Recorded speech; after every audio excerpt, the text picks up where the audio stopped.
of Sherlock Holmes by Sir Arthur Conan Doyle. Adventure 1. A Scandal in Bohemia. 1. To Sherlock Holmes, she is always the woman.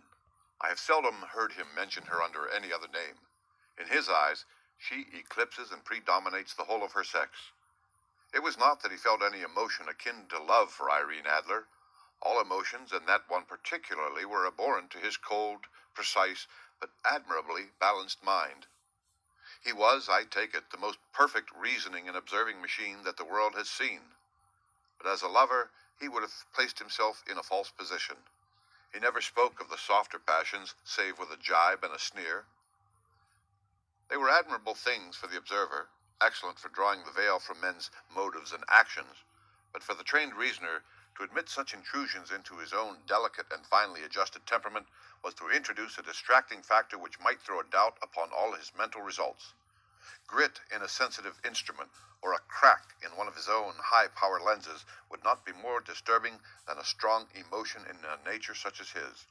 And yet, there was but one woman to him, and that woman was the late Irene Adler, of dubious and questionable memory. I had seen little of Holmes lately. My marriage had drifted us away from each other. My own complete happiness and the home-centered interests which rise up around the man who first finds himself master of his own establishment were sufficient to absorb all my attention, while Holmes, who loathed every form of society with his whole bohemian soul, remained in our lodgings in Baker Street, buried among his old books and alternating from week to week between cocaine and ambition, the drowsiness of the drug and the fierce energy of his own keen nature. He was still, as ever, deeply attracted by the study of crime, and occupied his immense faculties and extraordinary powers of observation in following out those clues and clearing up those mysteries which had been abandoned as hopeless by the official police.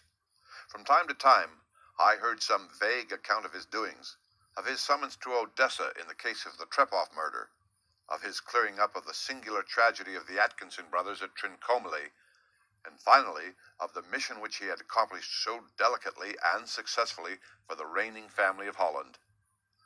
Beyond these signs of his activity, however, which I merely shared with all the readers of the daily press, I knew little of my former friend and companion. One night, it was on the 20th of March, 1888, I was returning from a journey to a patient, for I had now returned to civil practice, when my way led me through Baker Street.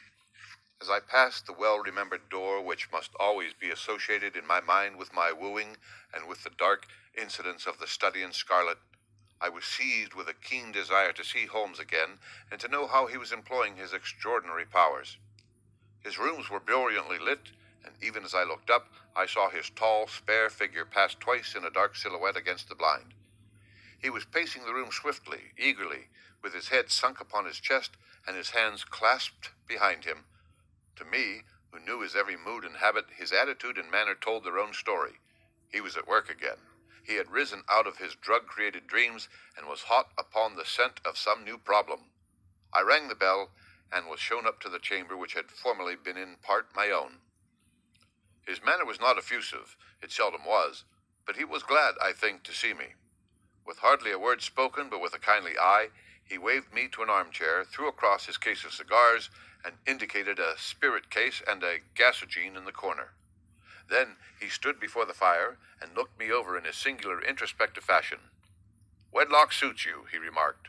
"I think, Watson, that you have put on 7.5 pounds since I saw you." "7," I answered. "Indeed, I should have thought a little more. Just a trifle more, I fancy, Watson, and in practice again, I observe. You did not tell me that you intended to go into harness." "Then how did you know?" "I see it. I deduce it. How do I know that you have been getting yourself very wet lately, and that you have a most clumsy and careless servant girl?" "My dear Holmes," said I, "this is too much. You would certainly have been burned had you lived a few centuries ago. It is true that I had a country walk on Thursday and came home in a dreadful mess. But as I have changed my clothes, I can't imagine how you deduce it. As to Mary Jane, she is incorrigible, and my wife has given her notice, but there again, I fail to see how you work it out." He chuckled to himself and rubbed his long, nervous hands together. "It is simplicity itself," said he.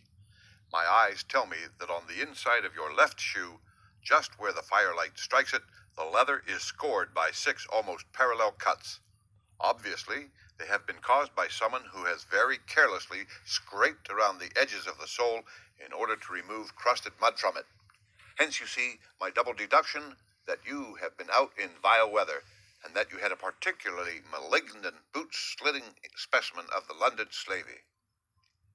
As to your practice, if a gentleman walks into my room smelling of iodoform, with a black mark of nitrate of silver upon his right forefinger, and a bulge on the right side of his top hat to show where he has secreted his stethoscope, I must be dull indeed if I do not pronounce him to be an active member of the medical profession.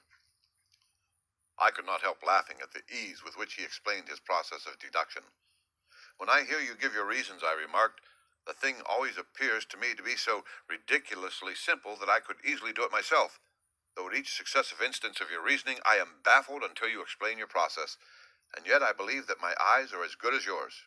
Quite so, he answered, lighting a cigarette and throwing himself down into an armchair. You see, but you do not observe. The distinction is clear. For example, you have frequently seen the steps which lead up from the hall to this room. Frequently. How often? Well, some hundreds of times. Then how many are there? How many? I don't know. Quite so. You have not observed, and yet you have seen. That is just my point. Now, I know that there are 17 steps because I have both seen and observed. By the way, since you are interested in these little problems, and since you are good enough to chronicle one or two of my trifling experiences, you may be interested in this. He threw over a sheet of thick, pink-tinted notepaper which had been lying open upon the table. It came by the late post, said he. Read it aloud. The note was undated and without either signature or address. There will call upon you tonight at 7:45, it said, a gentleman who desires to consult you upon a matter of the very deepest moment. Your recent services to one of the royal houses of Europe have shown that you are one who may safely be trusted with matters which are of an importance which can hardly be exaggerated. This account of you we have from all quarters received. Be in your chamber then at that hour, and do not take it amiss if your visitor wears a mask.